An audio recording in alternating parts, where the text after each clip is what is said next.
Hello, viewers. Welcome back to yet another episode of An Old Man with a Smartphone. Today we're going to talk about my solar. I recently installed 3 panels, I think towards the end of January there. The first 3 weeks of, or 2.5 weeks rather, of February brought us very cloudy skies, heavily overcast, lots of snow, that sort of thing. Very cold, very miserable. I did not make much power. Most days I was only able to squeeze between 5 and 700 watts out of the entire day. But these past few days, the weather has cleaned itself up quite nicely. We're getting longer days. The sun angle, or the rotation of the sun in the sky, is a little higher than it was last month. Not by much, but I've noticed it. And let's have a look at what we're doing for power. So I'm currently feeding over 58 amps into the battery. This is kind of a cool thing about MPPT, is it'll take the 12 voltage, add it to the amperage, correct the voltage for your battery, and add the extra voltage as extra amperage. Whereas a PWM, or a pulse width modulator, would take this 109 volts and the 6.4 amps and give you 14.4 volts and 6.4 amps. So the MPPT really makes a difference in power generation. We're February 23rd. This says 1522. I don't adjust my clocks for seasonal stupidity. So the time right now is actually 2:22 or 14:22 hours. It's just what it is. So I've done 3.32 kilowatt hours today so far, and my batteries are pretty much full. In the past, I'd say 4 days, past 5 days, I think, I've made about 28 out of these 37 kilowatts. So the couple of weeks prior were really that bad. I have noticed daily that I went from 600-700 watts with that bad weather up to 3.3 kilowatts. It's only 2:30 in the afternoon local time, so I've still got a good 3 hours of sunlight left.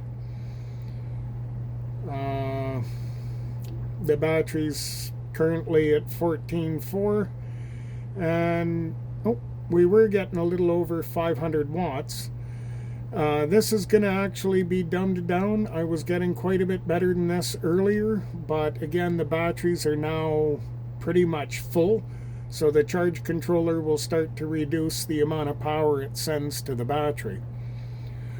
All in all, the entire system seems to be functioning quite good. I'm quite happy with it. I'll just do a quick, for those who haven't seen other videos. There's the 600 amp bus bars with 400 amps worth of breaker on it. And that feeds down here to 8 12 volt 320 amp hour batteries. I just run this as a 12 volt system, but I could go to 48 volts as fast as I wanted to. I put this in as a hobby slash, electrical backup for your freezer or whatever. The duty of this entire solar project isn't really to back up the house in disaster or emergencies. It's actually just to power these radios. That's all I really want to do. I want these radios to just work and not stop working, regardless whether I've got grid power or not. This is my newest FT710. It's like 3 days old. I haven't even taken the taken the screen protector off. And my trusty FTM100, this thing's about 9 years old now. It was the first mobile radio I've purchased, and it is still going strong. And I have yet to do a video on this guy.